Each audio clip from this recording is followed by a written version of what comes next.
这个刷落来的天气，2天就一个转变，无真稳定。咱的乡亲一定要注意温差的问题。医生讲，有袂少出火性的脑中风，都是因为突然间接触到低温，致使血管收缩、血压升悬，脑血管全变破去。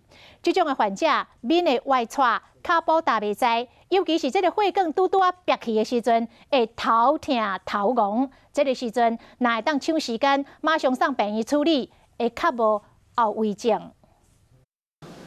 老大人早时出门运动，对温暖的室内享用到这低温，医师讲可能会引发脑中风。血管会急速的这个收缩，血压呢可能会突然上升，平常又有高血压的情况，那这时候其实我们的大脑里面都会血管瘤，那血压一升高的话，这些血管瘤可能因此而破掉。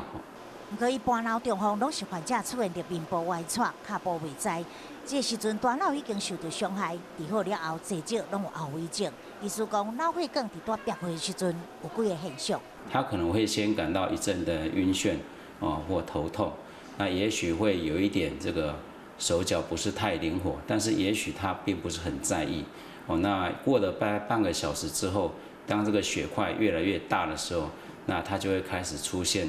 这个步态不稳或单边手脚无力的情况。